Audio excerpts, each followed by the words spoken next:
are watching West Hartford Community Television. You're watching West Hartford Community Television.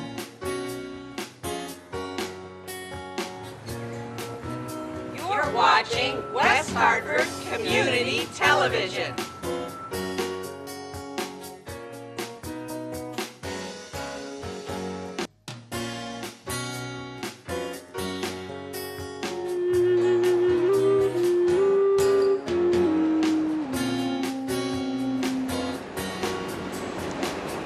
For the community, by the community.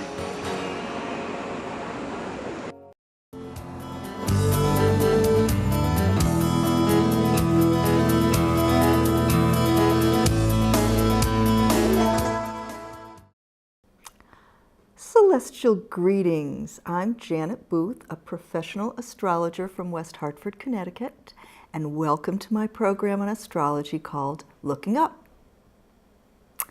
I think I've been doing this show now for 16 years, maybe almost 17, I don't know. Hard to keep track. But coming up with something new to say every month, I usually rely on what's going on in the heavens.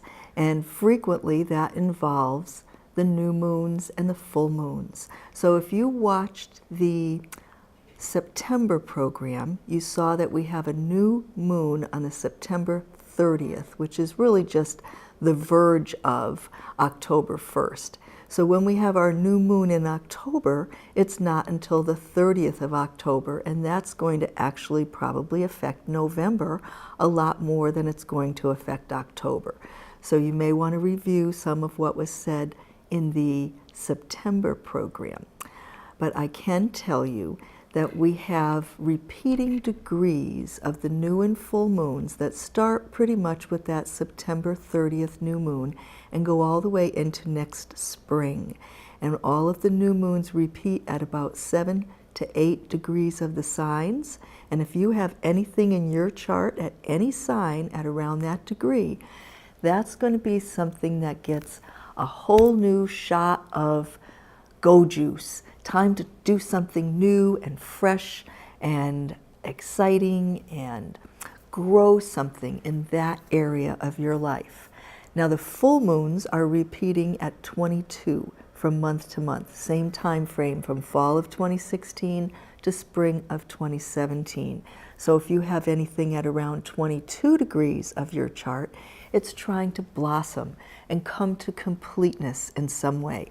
Maybe even something finishes in regards to anything at 22 degrees. So I want you to keep those degrees in mind because they might come up when we're talking about something regarding the United States chart and the charts of our presidential candidates and what's going to be happening in October and whether it's going to be a surprising October, which is what I entitled our program tonight. So the last few presidential elections, there's been a big conference of astrologers in the election year, usually in the spring or summer. And they will have a panel, and they'll have 4, 5, 6 people who do different types of astrology. Now you go, what different types of astrology could there be? Well, there'll be people who don't use the modern planets, like the ones we've discovered since we discovered the telescope. They don't use Uranus, Neptune, Pluto, Eris, any of that kind of stuff. They just stick with those planets that are visible to the naked eye, that were part of astrology for millennia, and they're called traditional astrologers. Then there are the ones who do astrology the way they do it in India, called the Vedic, V-E-D-I-C, Vedic astrologers. And pretty much they stick to those visible planets and heavenly bodies as well. Some of the more modern Vedic astrologers might stick in Uranus and Pluto and Neptune, those things. And they deal with the zodiac differently than other astrologers do. We call astrology like Western astrology or tropical, I'll explain that in a moment, to differentiate it from Vedic. So the Vedic astrologers are really using the positions compared to the zodiac constellations in the starry firmament. And so if a planet looks like it's passing through the horns of the bull, they say that's in Taurus. And it kind of is. But what happens is, if you use spring as the first day of the zodiac, 0 degrees Aries, spring turns out it starts infinitesimally earlier every year, to the point where it adds up to a whole degree of the zodiac after 72 years. And it really moves backwards through that starry firmament over the course of 26,000 years. It's something called the precession of the equinox. The equinox moment precedes the prior equinox, and it also recedes through the zodiac to a lower and lower degree. So we would say, to give that same example, if a planet looks like it's going through the horns of the bull, when we adjust that for where spring starts, which is in the next sign, it would look like it's in Gemini by what we call tropical or Western astrology. So they also use some different rules and techniques and time periods and time lords in Vedic astrology that we don't use in regular Western or tropical astrology. Then people use different techniques. They care about, where are all the planets when your birthday rolls around? Or where are the planets if we move them forward across time to compensate for your age? Or what if we use a particular technique where we kind of like count the sectors or houses of the zodiac around for different years and ages? So I've always been interested to listen in on these conference panels, see how much they agree on things. And the last few that I've gone to, well, let's see, I can recall for 2008 and 2012, all of the panelists were 100% in agreement that Barack Obama was going to win the presidency, no matter what technique they were using. I thought, great. Well, this year we didn't have one of those big international astrology conferences that are put on by 3 or more groups joining together, because the groups weren't, getting along too well together. There's going to be one, finally, they're going to have it in 2018. That does us no good for this year. There is one of those sponsoring groups has a conference in the middle of October, and I'm taping this before that conference, so I don't know what those panelists are going to say, but it's some of the same panelists we've had the last few years. And they always include somebody from Europe who doesn't even have any skin in the game over here in America, and they make their predictions. So I thought I will play panel for you today, dear readers, and kind of compare by different techniques. And these are going to be things that you may have never heard of, and I'm going to try not to go into the extreme technical details of it.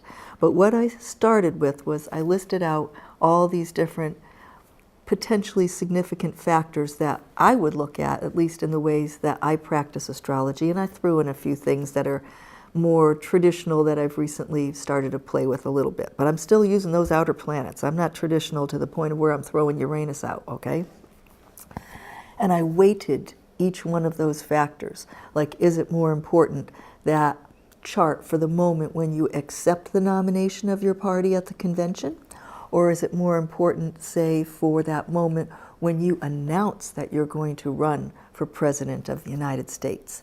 And then I said, okay, I'll weight each one of these different techniques or ways of looking at what's going on as far as what ones I think are most important. And then for the scores, I could give somebody a 1, a 2, or a 3 for how good their chart is on that technique or that factor. And even I went into like minus numbers. If it looked bad rather than good, then you'd multiply the weight times my rating and come out with a score, and then a grand score at the end. So the first thing that I looked at was saying each of us has our own personal long-term moon cycles. And these are part of what we call our progressions. That's going for each day after your birth rolls out into a year of your life. So if Hillary's turning 69, we're looking 69 days after her birth and seeing where are the planets there. Mr. Trump is just turned 70, so we looked 70 days after his birth and where are the planets for that. And in this progressive or progression technique, the thing that moves most quickly is the moon, because the moon can go 12 to 15 degrees in a day. So in one of your progressed years, that's over a degree a month. So it's kind of like a moving spotlight around the chart. And when we're in the sort of growth phase of our personal moon cycle, we seem to be kind of on the up and up, and things are increasing. And then there's a decline part in the second phase. You know, we call these phases waxing from new moon to full moon, or waning from full moon back to the next new moon. So in looking at that factor, which I weighted as a pretty strong factor, because I have noticed that out of even multiple candidates, when you're in a primary, sometimes this will show a differentiation. And for that, Hillary is in the third quarter phase, which is not considered real growth producing. It's on the decline. It's about halfway through the decline. Donald Trump is in what's called the balsamic phase. That's the last phase before the next new moon, and that's the most kind of falling apart of all. So he got, I think, negative points on that one, and she got kind of, she got a half, minus a half, and he got minus a whole.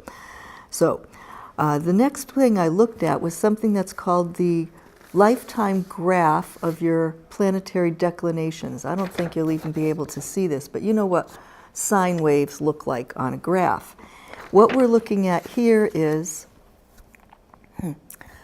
there's two ways we measure movement of the planets. One is around the 360-degree zodiac belt, but that belt has a width, and the planets go up and down on that belt, kind of like a merry-go-round. The horses go around and they go up and down.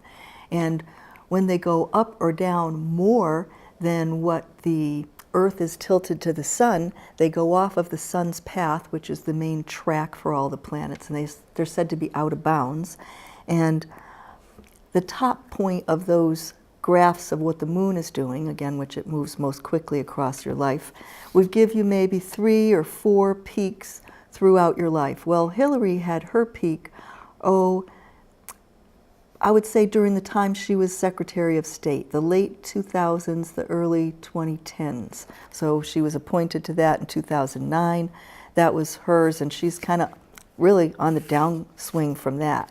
Whereas Donald Trump, he is peaking on a very high crest, the third one in his life, and it peaked about the spring of 2016. But that gave him a big plus on his score there, and she did not get very much on that one. So far we're running almost neck and neck. So then I go, okay, we have the top point of the chart called the midheaven. It has most to do with your reputation, your standing in the world, your career matters, and whatever is the planet that rules that, plus that point in the sky. How do we have things impacting on those parts of the chart? And that's very important for any career matter. And in that one, she had a lot more things positively happening with her career area ruler than he did. So now she's getting into the lead on that one. Then I looked to see how are the eclipses hitting their charts. And in this one, the eclipse was not that favorable for her. And I say eclipse, okay, that's the full moon eclipse, the 16th of September. I'm taping this even before we get to that date. This is a heavy-duty eclipse. It brings in a lot of energy around Chiron. Chiron is known as the wounded healer. It exposes weak links so that we can heal them, but sometimes it's showing wounds that we're going to experience or suffer.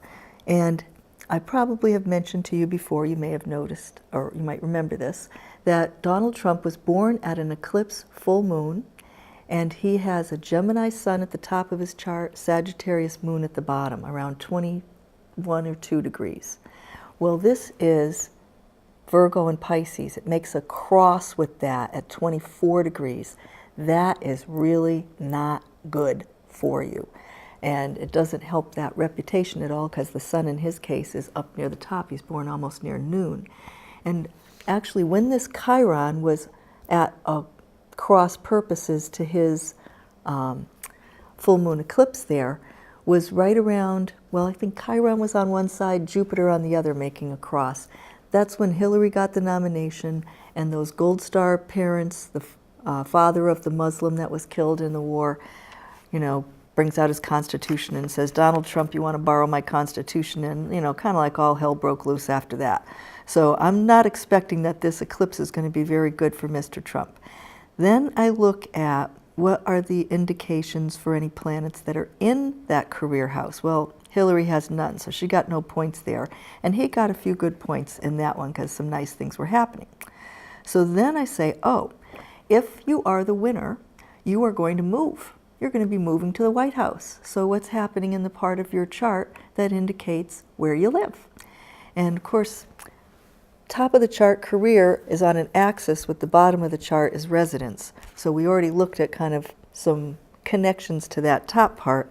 But when we look to the ruler or any planets in that sector at the bottom, she was getting better points on that than he was, kind of looking more like she was going to move. Oh yes, the ruler of that house has Jupiter coming to it, and Jupiter usually means great benefits. So that was kind of nice.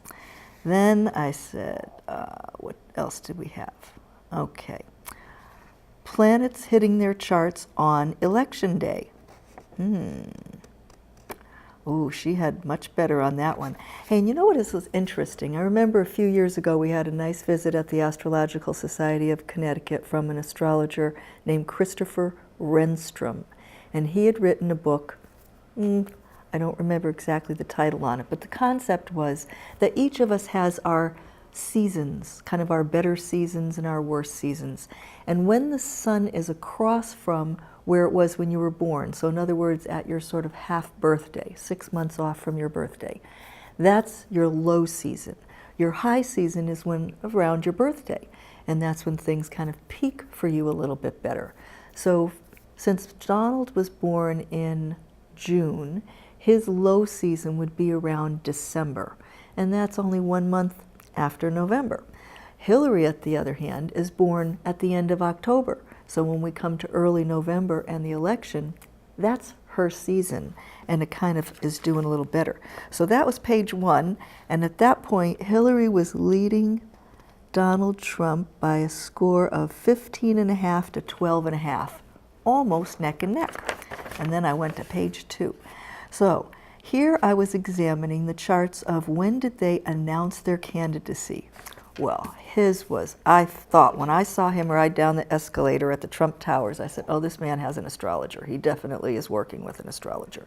It was 2 days after his birthday, but you get some birthday power like I was just talking about, but there was a new moon on that day, 2 days after his birthday, so it was catching some of that new moon energy.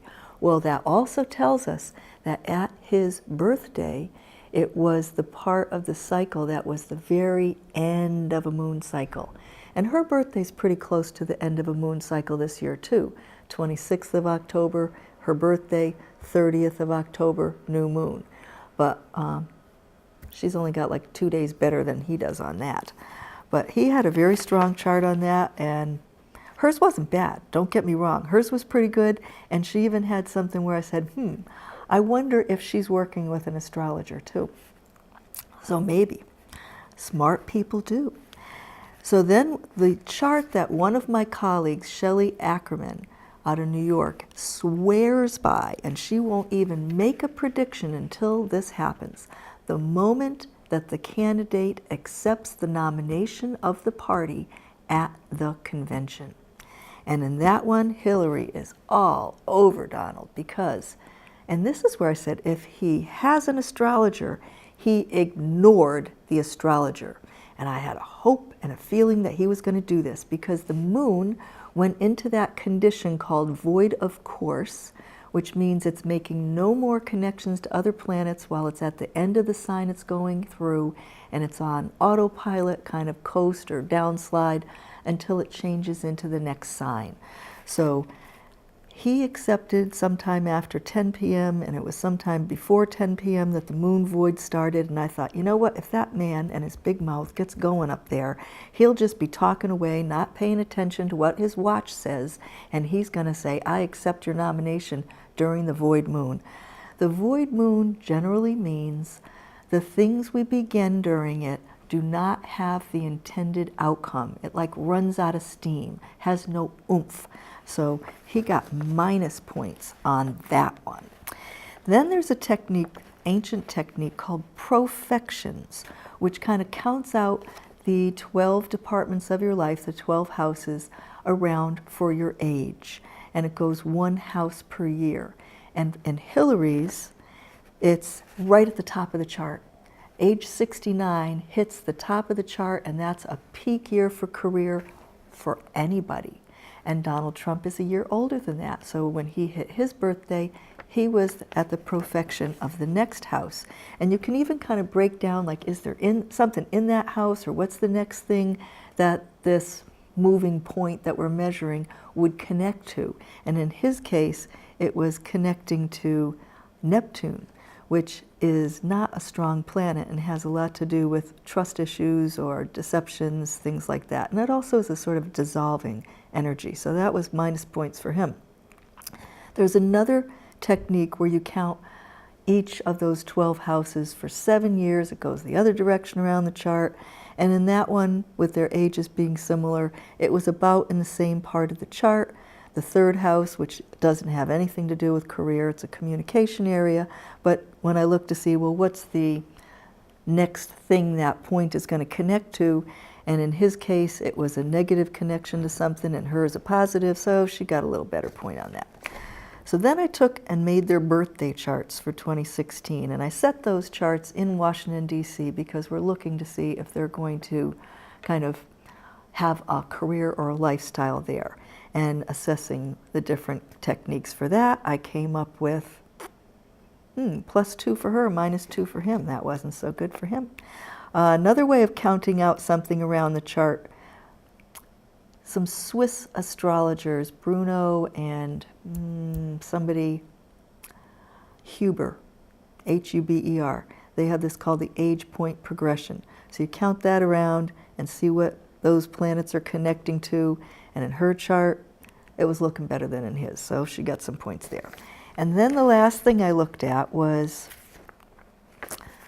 their personal connections to the USA chart, because if you're going to be a president of this country, you need to connect with the people of the country, or you need to reflect, some kind of strong representation. You're going to be the head and the representer.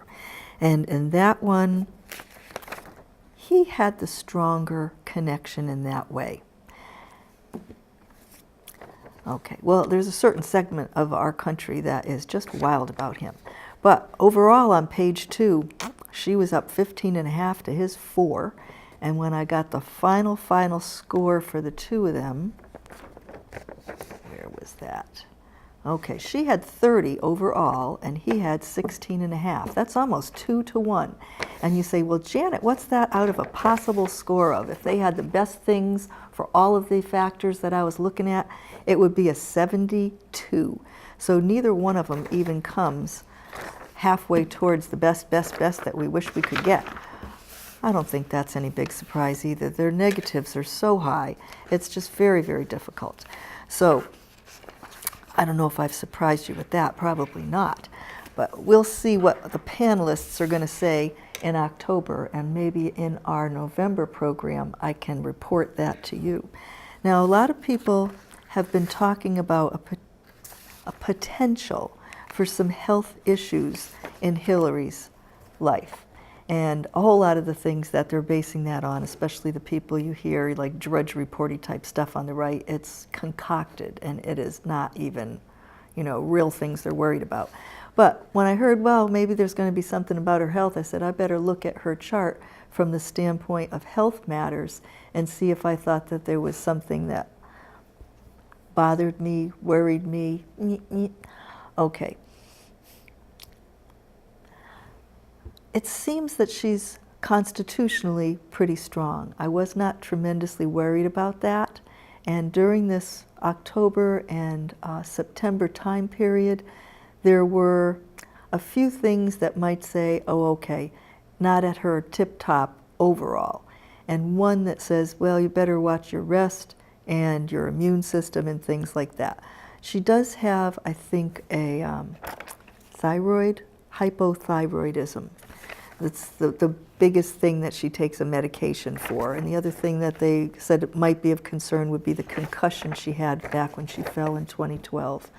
But now thyroid ruled by Mercury. Okay, so there was a little something mercurial going on here. I would say if there's going to be something bothering her about that, it's probably going to be here in the first half to the middle of September. Just the other day, now I'm taping this on the 7th, so this would be probably on the 6th, maybe the 5th. She had kind of a coughing spell.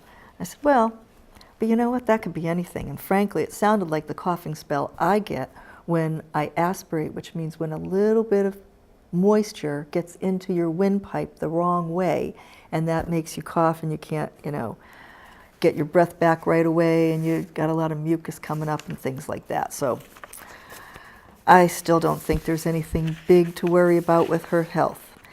So one of the things I was looking at to say, well, do we think that there's going to be a October surprise? That's what everybody always wonders about. In the United States chart, we have the planet Pluto at 27 degrees of Capricorn. And it won't be too many more years, sometime in the 20s, when Pluto will have made it full circle around our chart, because it takes about 249 years, and we're 230-something, or 240-something, 41 years old now, 240 this year. Okay, so what I noticed was Mars is coming over that Pluto right around election time. And Mars is attack, and Pluto is secrets, surprises. It's more of a planet about monetary systems than it is about informational systems, but it could have to do with some structural things too, because of the Capricorn side of it. So it may be that there's some kind of crazy stock market crashy thing going on. That's what I would be more concerned about than, say, terrorist attacks. But I haven't looked to see if there's a chart on North Korea or something, because the little kid's been getting kind of crazy lately. But here's the big thing that I think could possibly bring an October surprise. Maybe. When we look at the full moon on the 16th of October, the moon is in Aries, the sun is in Libra, the moon's always opposite the sun at a full moon, 23 degrees. That's exactly where Uranus and Eris are now. Uranus is the wacky, unpredictable surprise planet. Eris is the dwarf planet of chaos and disorder. So if something wacky is going to happen, it's going to happen right around that October 16th full moon. And in the USA chart, this makes what's called a T-square with the planet Mercury. And Mercury is very much about information. Mercury's even kind of across from Pluto, secret information. So there could be also some kind of revelation of secrets. Assange has been talking about WikiLeaking something horrible as his October surprise. So that's what to look out for around that time. I still think, it being Hillary's season, I think we're going to see her win that election. And I'll let you know what the other panelists say next month on Looking Up.